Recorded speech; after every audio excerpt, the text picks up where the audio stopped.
Conversation with Sudha Sadhanand. Sheharnama is an initiative of Prabha Khaitan Foundation. We are thankful to Rajasthan Tourism for their kind support. We thank Sri Cement for supporting Sheharnama as a part of their CSR initiative. Last but not the least, our heartfelt gratitude to ITC Rajputana and Asas Women for helping us put together this vibrant festival of books.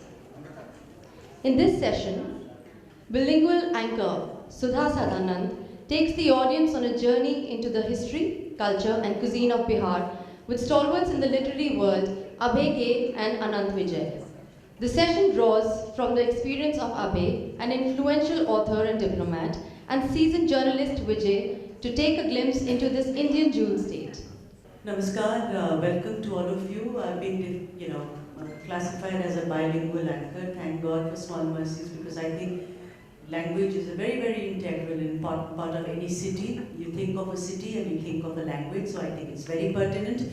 We're going to discuss something, a state which is as intriguing as a woman, very mysterious, Bihar, what it was, what it became, and what potential does it have, in the future to become. So a round of applause first for the two authors here, both Anant, who's an old friend on my right, and then extreme right is Abhay K. So let's have a round of applause. I know it's post-lunch, so we're kind of sluggish, but I'm sure the session is going to wake all of you up. Let me just do quick introductions of both of them. And Abhay K was born in Nalanda, Bihar, and he's a prolific writer with over a dozen poetry books to his credit. And his works have appeared in over 100 literary magazines, including the Poetry Salzburg Review and Asia Literary Review. He's also the author of the Bloomsbury Book of Great Indian Love Poems, Capitals, New Brazilian Poems, and the Bloomsbury Anthology of Great Indian Poems. His Earth Anthem has been translated into over 150 languages. Abhay has received the Sark Literary Award in the year 2013 and was invited to record his poems at the Library of Congress in Washington, D.C. in the year 2018. इतना सब कुछ कैसे कर लेते हैं? Anant Vijay, who is on my right, is currently with the largest Hindi daily Dainik Jagran, senior journalist, old friend, columnist and author with more than 2 decades of journalistic experience. He received the National Award for Best Writing in Cinema. His Sunday column in Dainik Jagran on cinema, art and culture is extremely widely read. He's written 12 books across various genres and is the author of the best-selling book Marxvad Ka Satyam. And one of his best books, which I have in my library, is Amethi Sangram. Those who do not have it really need to buy this, because this is not a political book, it's more sociological book than anything else. Hindi English दोनों में बातचीत करेंगे और कोशिश रहेगी कि सबके साथ जो है न्याय हो, अन्याय ना हो.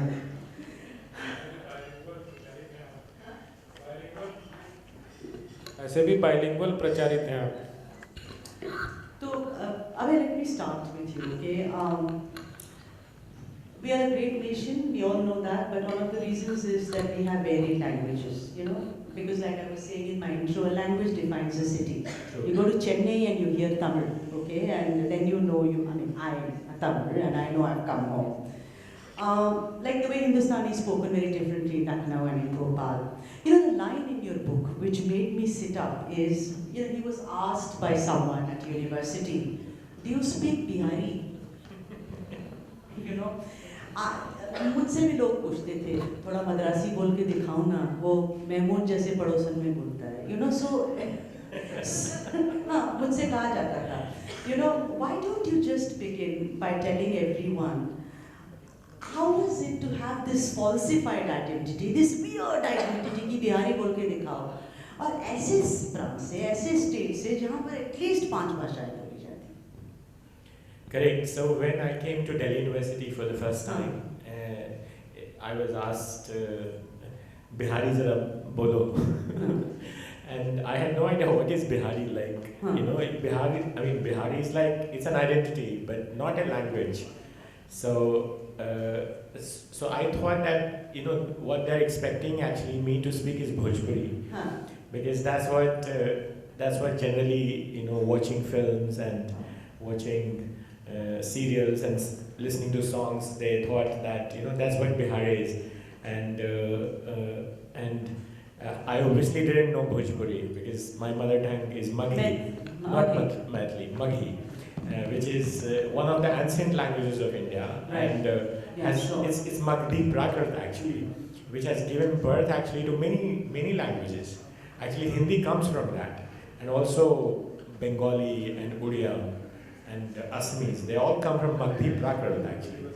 So, but people think it other. I mean, most of the people now think that Bhojpuri and Hindi, Maithili and Maghi are dialects of Hindi. That's not true. But did it ever feel bad? I mean, did you feel, you could have felt funny about it, strange, weird.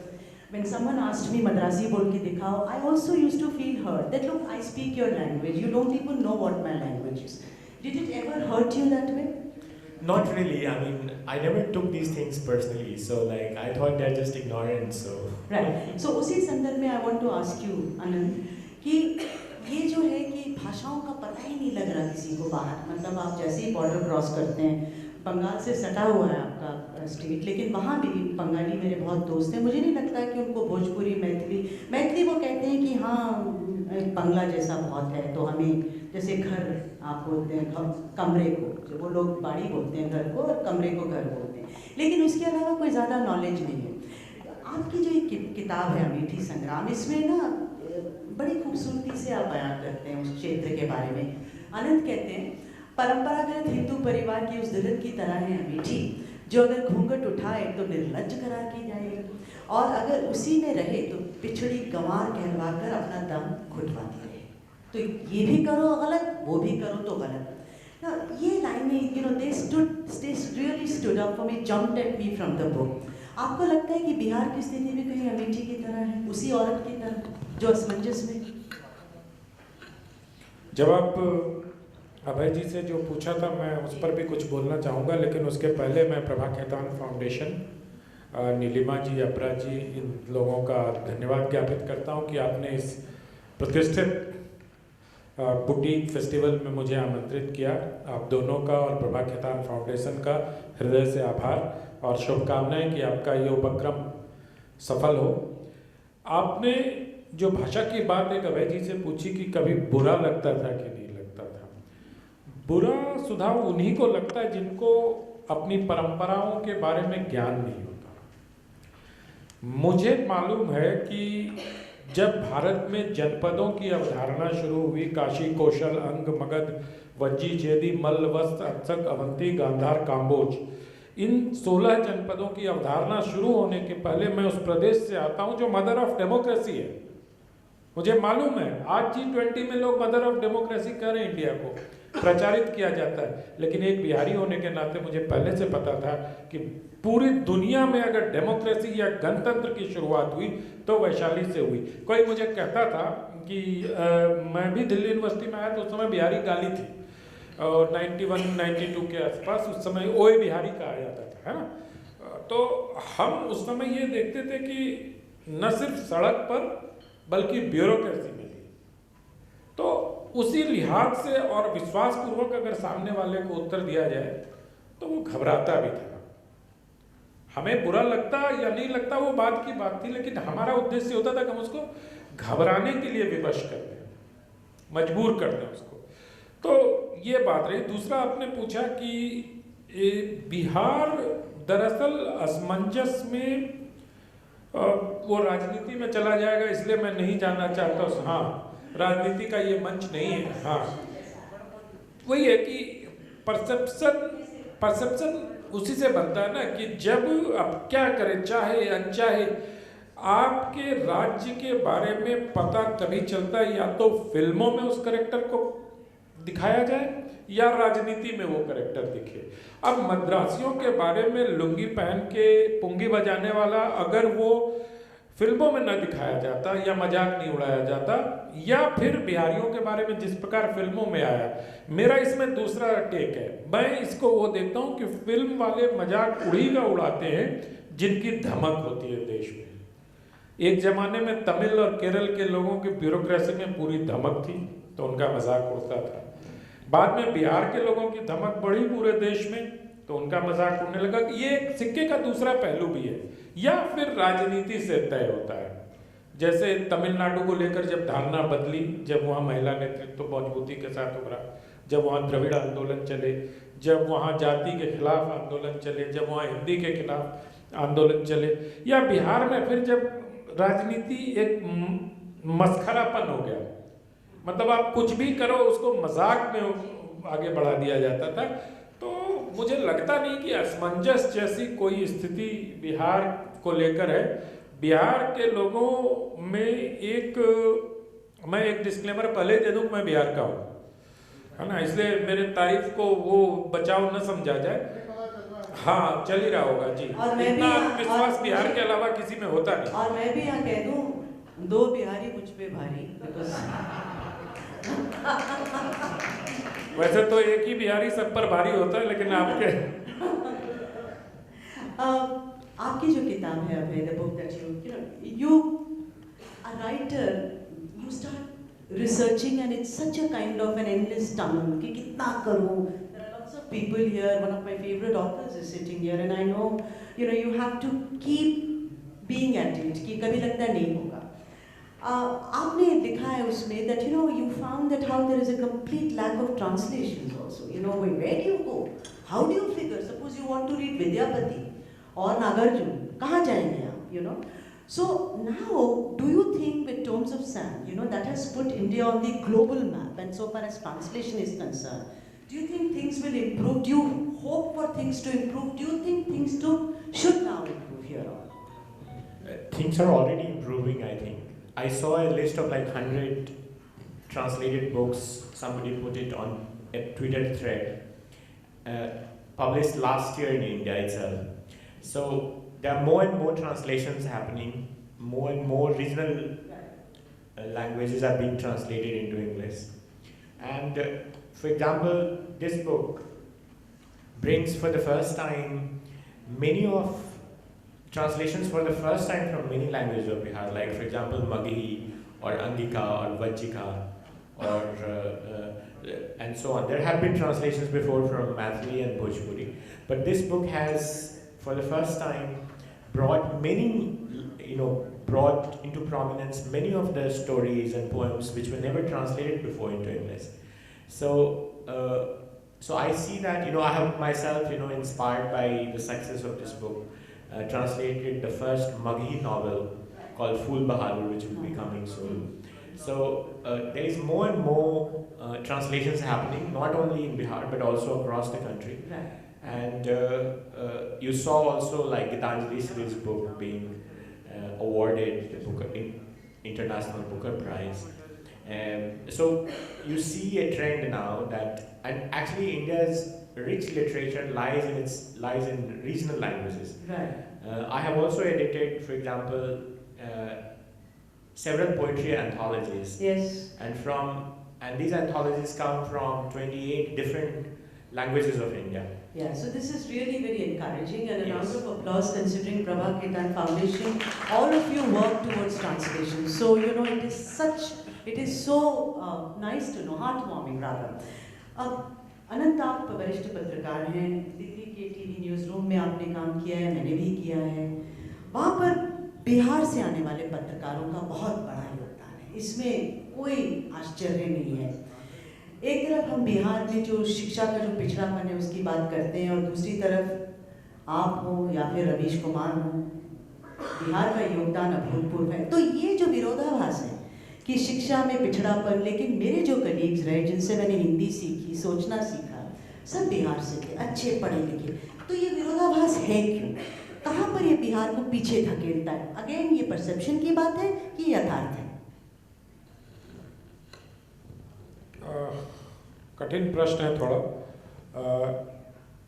अपने अनुभव के आधार पर बताऊंगा, क्योंकि इस तरह का कोई शोध मेरी नज़रों से नहीं गुजरा है।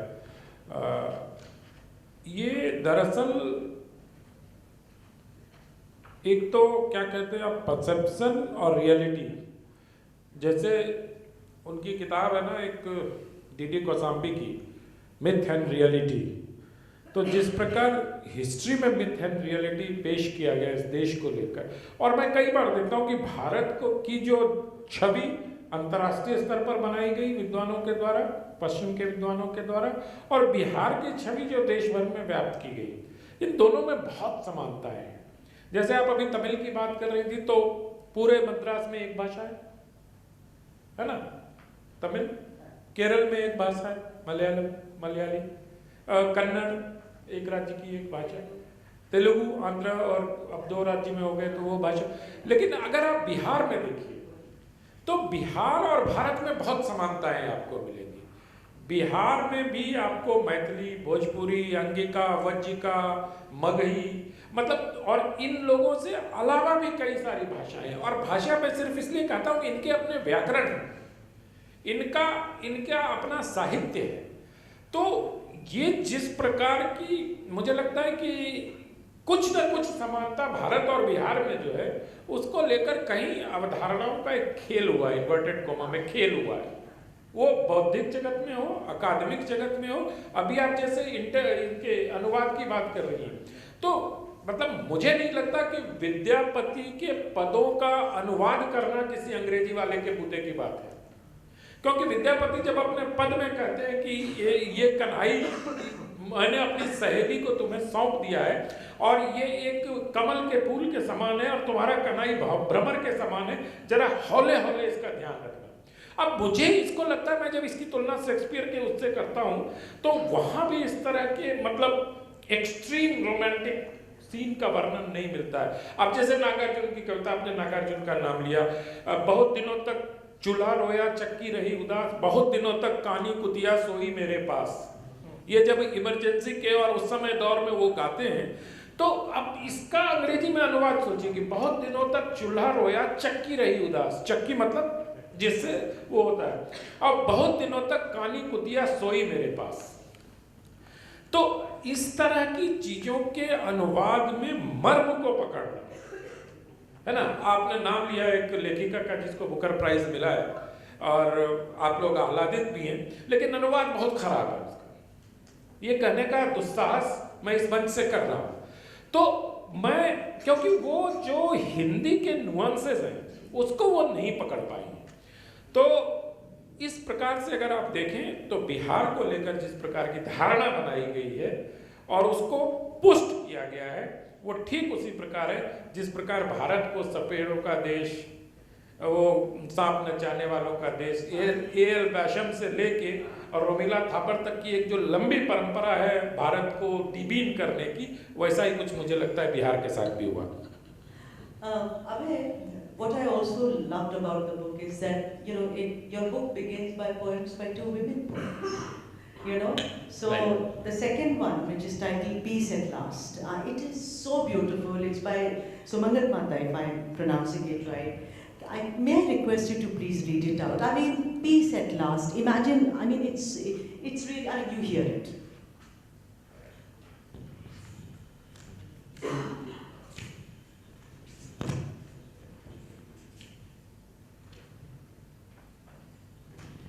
A woman set free at last. How free? How gloriously free I am from drudgery of the kitchen. Harsh hunger pangs, the sound of empty pots. Free from that whimsical man, spinner of yarns. Peace at last. Lust and hatred have gone. I rest under the shade of sprawling trees and cherish bliss. Beautiful, really. I mean, it is so touching. Lust and hatred have gone. You know, you can almost see a woman sitting under, you know, a tree. Talking about visual medium, आप तो फिल्मों पे लिखते हैं, national awardee हैं आप। अगली किताब भी आपकी फिल्मों पर ही आ रही है, हमें पता है, आपने पब्लिशर से करार भी कर लिया है। अब देखिए, भोजपुरी फिल्मों की बात करते हैं। मेरा बचपन जो है, मेरी जो मैंने भाषाएं सीखी वो फिल्मों से सीखी। तो सैटरडे को भोजपुरी फिल्में आती थी, सुजीत कुमार, नासिर हुसैन, कुमकुम, है ना, इन सब की।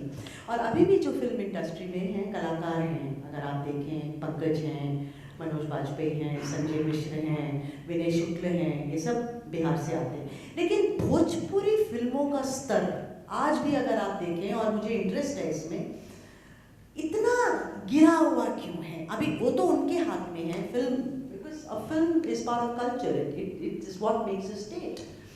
ऐसा क्यों है ये बताइए, क्योंकि वहाँ पर कला की तो कोई कमी नहीं है, वहाँ पर बहुत प्रतिभावान लोग हैं, लेकिन ये क्यों है कि फिल्में इतनी खराब बनती हैं वहाँ? फूहड़ जिसको कहते हैं। फूहड़ तो बहुत सम्मान से नाम लिया है। जो उसकी शब्दावली होती है, और भोजपुरी में इतनी अच्छी फिल्में बनी हैं, आपने स्वयं नाम लिया, इतने अच्छे गाने हैं, लेकिन हाल के दिनों में जब चाहे आप हिंदी फिल्म को लें या भोजपुरी फिल्म को लें, तो जब से फिल्म का एकमात्र उद्देश्य पैसा कमाना हो गया, मुनाफा हो गया, तब से हर जगह ये गिरावट आई है। अब वो ज़माना चला गया कि 54 में कोई वी शांताराम खड़ा होता था और दहेज नाम की फिल्म बना देता था, और उस फिल्म को देखकर बिहार सरकार विधानसभा में दहेज विरोधी प्रस्ताव पारित करती थी और कानून बनता था। ये विधानसभा की कार्रवाई में दर्ज है कि वी शांताराम की फिल्म से प्रेरित होकर ये दहेज विरोधी कानून बनाया गया।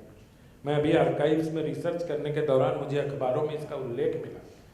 तो फिल्म की वो भूमिका, और अभी आप अपने बातचीत में अपने प्रिय मित्र का नाम ले रही थी कि उनकी फिल्म में जाऊंगी और पॉपकॉर्न भी बैग में पैक करके ले आऊंगी, तो वी शांताराम से लेकर और यहाँ तक की जो जर्नी है ना, इसमें क्या हुआ कि निर्देशक की भूमिका खत्म होती गई। अब फिल्में पहले बनती थी, आप याद करो, अगर आपने सुजाता फिल्म विमल राय की देखी होगी, तो उसमें नूतन और सुनील दत्त का एक सीन है। नूतन छुई मुई के पौधे के सामने खड़ी है और सुनील दत्त वहां से आते हैं, वो शर्माती है, और उसी समय छुई मुई का पौधा भी मुरझाता है और उसके गाल पर भी उसी तरह की एक अजीब सा लालिमा या अजीब सा भाव दिखता है। विमल राय को इस दृश्य को कैच करने में 3 दिन लगे थे, और 3 दिन तक कैमरा लगा के नूतन, वो दिलीप कुमार सुनील दत्त इस इंतजार में थे कि कब छुई मुई का पौधा वो उस तरह से ऐसे होगा तो उसको हीरोइन के साथ जेल कराया जाए। आज क्या होता है, आज आपकी तरह जैसे आप हाथ में कागज लेके बैठी हैं, निर्देशकों के सामने कॉल शीट दे दी जाती है, 15 मिनट ये सीन, 20 मिनट ये संवाद, 25 मिनट ये डांस सीक्वेंस। तो फिर फिल्मों की ये दुर्गति तो होनी ही है। और भोजपुरी में क्या हुआ कि जो भोजपुरी फिल्म निर्माता है, आपने जितने नाम लिए उसमें से कोई भोजपुरी फिल्म में काम नहीं कर रहा है अभी। नहीं, मरा नहीं गए। उन लोगों को अब लगता है कि भोजपुरी फिल्मों को भाभी और देवर के अवैध रिश्तों में रिड्यूस कर दिया गया। आप अगर भोजपुरी फिल्म को फिल्म के लिहाज से देखें और उसको सामाजिक विश्लेषण उसका करें, तो भोजपुरी फिल्म बनाने वालों ने कहानी का प्लॉट ही यही समझा कि भाभी और देवर के अवैध रिश्तों को दिखाते रहो, और वैसे ही घटिया फूहर द्विअर्थी, अरे द्विअर्थी संवाद तो दादा कोंडके में लिखते थे, लेकिन उसकी एक मर्यादा होती थी, है ना। मतलब इस तरह नहीं होता था। मर्यादा से मेरा मतलब है कि वो भी बहुत खराब होते थे, लेकिन इसको भोजपुरी के अभी के गानों को तो परिभाषित ही नहीं किया जा सकता। और इसके लिए मुझे लगता है कि सिनेमा के शोधार्थियों को गंभीर शोध करने की आवश्यकता है कि भोजपुरी फिल्मों का ये पतन क्यों हुआ, क्योंकि भोजपुरी फिल्मों से न सिर्फ बिहार के बारे में बल्कि बिहार की संस्कृति के बारे में भी राय बनती है। एक तरफ फणीश्वर नाथ रेणु, मारे गए गुलफाम, तीसरी कसम, ग्रेट लिटरेचर, और दूसरी तरफ ये हो गया है। हम बात कर, कहीं ना कहीं मुझे लगता है रोमांस और ये जो सेंसिटिविटी ये भी खत्म होती जा रही है। जहाँ आप भोजपुरी फिल्में देखें, आपकी किताब में विद्यापति का जिक्र है। Now you've chosen his love songs, which is very interesting. I want you to please recite a poem which is called My Love, Baby. It is so beautiful. And first you recite that. I have a question on Vidyapati ji also. What a joyous day for me. I saw my love bathing, a draught of water falling from her hair, as if clouds raining, strings of pearls. Lovely. Talking about Vidyapati, you know, quick thing, because I haven't read Vidyapati as in depth चलिए as सुधा, मैं एक रोकता हूँ इनसे। विद्यापति की मूल सुनिए एक कविता, अंग्रेजी अनुवाद नहीं। इनको अगर विद्यापति का कुछ याद हो तो जिस लैंग्वेज में वो लिखते, नहीं मैं तो गूगल में अभी देख रहा हूँ, क्यों नहीं? तो विद्यापति की जो प्रेम कविताएं, उससे बड़ा, विद्यापति से बड़ा प्रेम कवि पूरे भारत में किसी भी भाषा में। मैं पूछ रही थी आनंद की, लेकिन बड़ी इनफॉर्मल थी ना। अगर उनका दूसरा अगर आप वर्क सुन के पढ़े तो फॉर्मल थे, लेकिन ये बड़े इनफॉर्मल से लव सॉन्ग्स थे। लोगों को लगता था ये विद्यापति ने लिखे होंगे। ऐसे बहुत बार मैंने पढ़ा है कि डाउट होता था एक्सपर्ट्स को कि जैसे वात्सायन पे होता है कि एक आदमी था कि बहुत सारे थे जिन्होंने लिखा। तो विद्यापति की दूसरे आप पढ़िए पोएट्री जो मैंने पढ़ी है और ये पढ़े तो लगता है थोड़ा सा इनफॉर्मल हो जाते हैं, इश्क के साथ, मोहब्बत के साथ। इनफॉर्मल नहीं हो जाते, मतलब वो कालिदास और वर्ड्सवर्थ की सीमा तक पहुंचते हैं। आप अगर उनको देखिए तो कालिदास के अभिनव गुप्त में जिस प्रकार के वर्णन आपको मिलते हैं नायिकाओं के, या नायिकाओं के शरीर का जिस प्रकार से वर्णन मिलता है, विद्यापति उससे भी आगे चले। तो पढ़िए कुछ अगर मिला आपको उसी भाषा में। अच्छा, विद्यापति जी की एक है,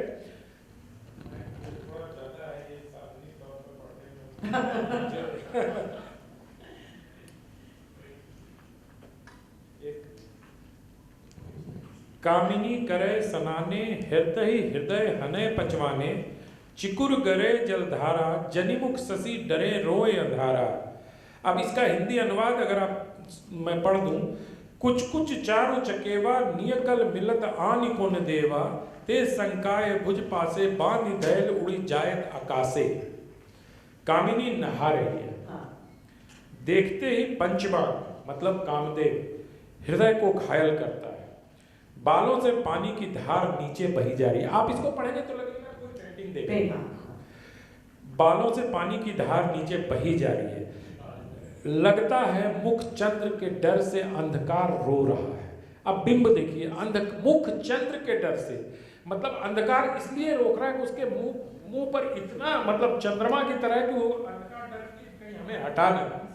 तो ये कल्पना देखिए, दोनों स्तन चकवा पक्षी के जोड़े हैं, उसी की तरह गोल मटोल और सुंदर। ये जाकर अपने झुंड में शामिल हो जाएंगे और इन्हें पकड़कर वापस कौन लाएगा और उसे देगा। तो इसी डर से सुंदरी ने उन्हें भुजपाश में बांध रखा है कि वो उड़कर आसमान की ओर चले न जाए।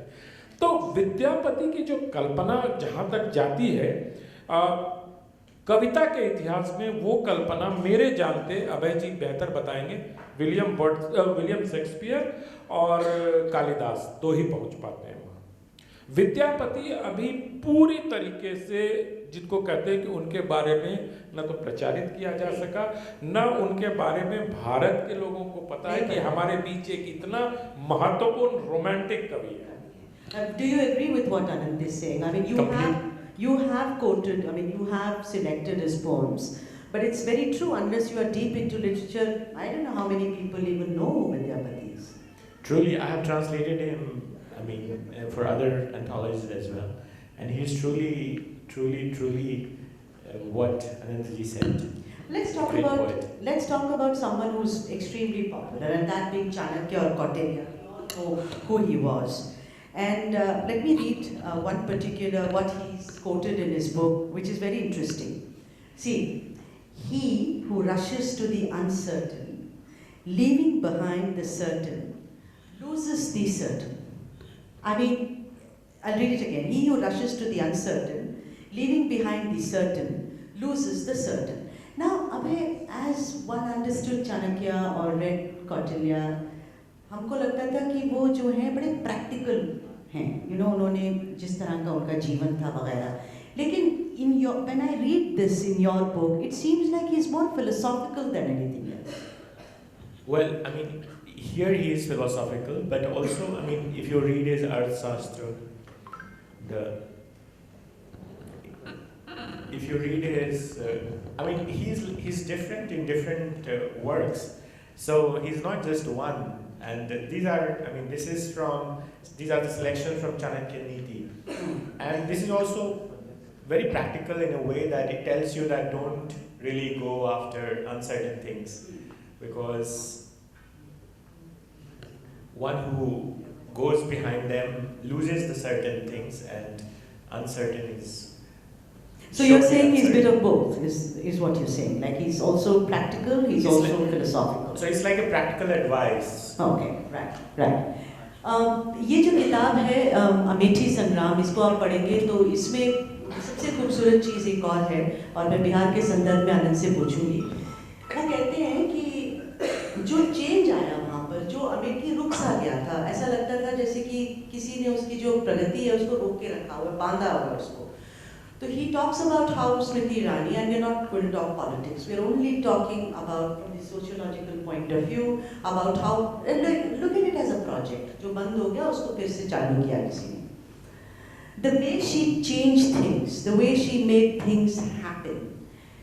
आपको लगता है कि बिहार को भी, अगर आप देखें राजनीति पे, मैं इसीलिए बात कर रही हूँ, हमने प्रॉमिस किया था कि हम राजनीति पे नहीं बोलेंगे, लेकिन जो मेरा स्टेट है तमिलनाडु, वहाँ पर अगर आप देखें औरतों की जो है राजनीति में दखल जो है बहुत है, फ्री पासेस हैं, वो अलग सी, मतलब स्टालिन बिकॉज कनीमोड़ी उनकी बहन है, सरकार में है, तो बिल्कुल अलग सी छवि है। बिहार में आपको लगता है कि एक औरत, मतलब औरत या औरतें, आप इसको जैसे भी ले, मेटाफर है ये, थोड़ा सा बदलाव लाने के लिए इसकी दरकार है, क्योंकि हम नहीं देखते कहीं भी, बात होती है लेकिन बात वहीं की वहीं रुक जाती है। और वही कहना जो मुझसे आपने इनफॉर्मली कहा था कि औरतें तो कुछ भी बदल सकती हैं। मैं जब आपसे कह रहा था तो मेरे दिमाग में एक बात चल रही थी कि बिहार तो वो धरती है जहाँ भारती मिश्र और मंडन मिश्र पैदा हुए।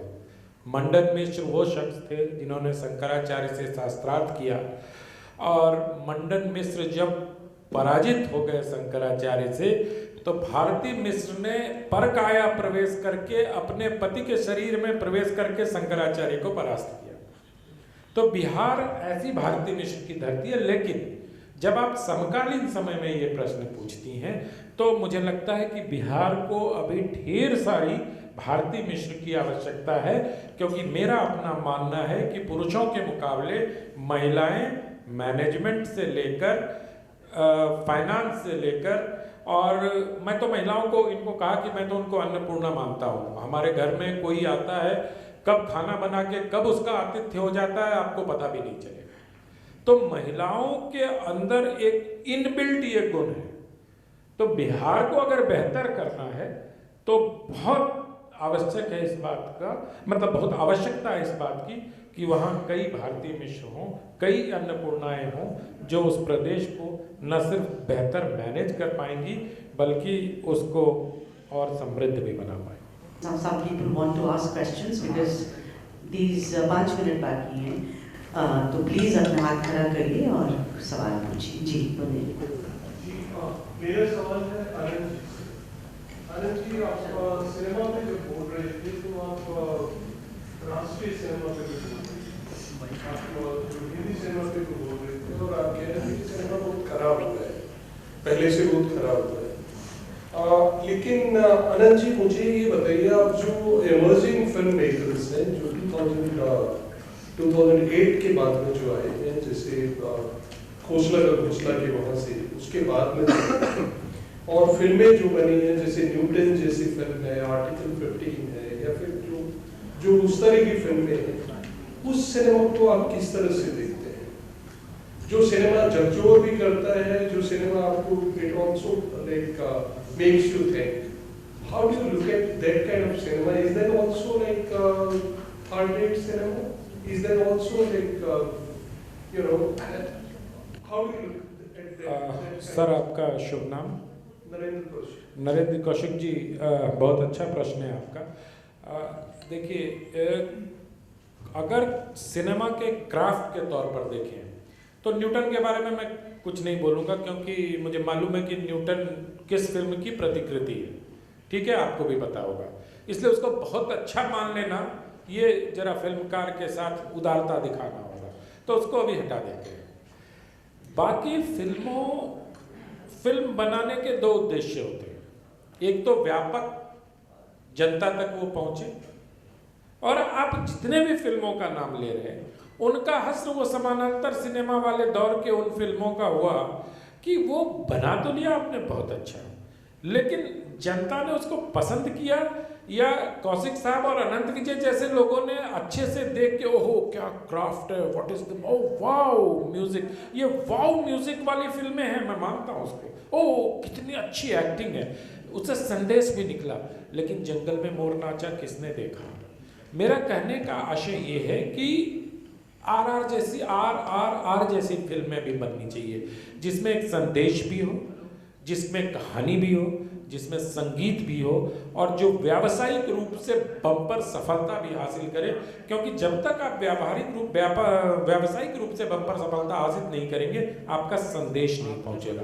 आर में कितना अच्छा संदेश है कि जब भी राम संकट में पड़ेगा तो उसे किसी दलित के कंधे का ही सहारा लेना पड़ेगा। अगर आप उसके नुआंसेस को पकड़िए, वो राम जब संकट में पड़ता है तो दलित के कंधे पर बैठ के ही विजय प्राप्त कर सकता है। तो उस राम के पूरे चरित्र को आगे लेके चले गए वो फिल्म। तो अगर इस तरह से हम देखें तो आप जितनी, मैं ये नहीं कह रहा हूँ वो फिल्में अच्छी नहीं है, क्राफ्ट के लिहाज से बहुत अच्छी है, मैसेजिंग भी है, लेकिन वो मैसेज कन्वे नहीं हो पाती है। Thank you. वहाँ पीछे एक महिला है जी। We can take one last question. Yeah, last question, please. We've completely run out of time. Apologies. Lady there, yeah, right to Bata. Anand ji से प्रश्न है, हल्का सा सियासी प्रश्न, अगर आप ना जवाब देना चाहें तो ठीक है। तो राबड़ी देवी का क्या कंट्रीब्यूशन है मॉडर्न डे बिहार में?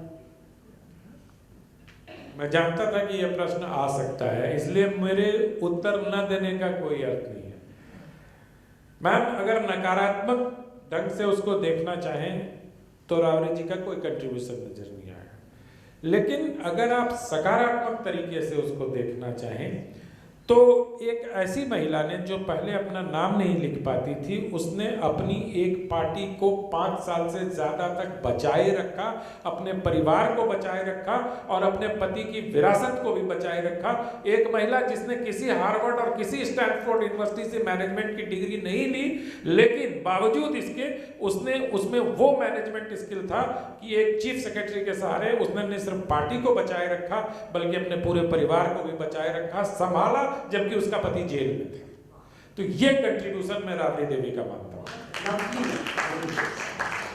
Thank you so much all of you. Abhay, thank you Anil, बहुत बहुत शुक्रिया। So Bihar is mysterious, much like a woman. You never know, you know, inside you will see. So if there is, जैसे हमने कहा कि food फिल्में बनती हैं तो दूसरी साइड दामुल भी है, बड़ी खूबसूरत फिल्म, और ऑफ कोर्स तीसरी कसम भी है। खाने में हम लोग क्लीशे वही लिट्टी चोखा की बात करते हैं, लेकिन उनका कुजीन जो है बहुत बेहतरीन है। बिहार इज एक्चुअली, अनंत ने सही कहा, represents whole of India. You can't touch one place and say this is India, and that is the beauty of this country and also beauty of Shahrnama, I guess. Thank you very much, ladies and gentlemen. बहुत बहुत धन्यवाद सुधा जी आपका। Thank you, Sudha, for it. Thank you so Wonderful much, session. Abhay ji, Anand ji, and Sudha ji. I would like to invite Nilima Dalmia ji, the co-director of the festival, to please felicitate the moderator and the speakers. And please do look for the book. Definitely. It's a beautiful, sounds beautiful.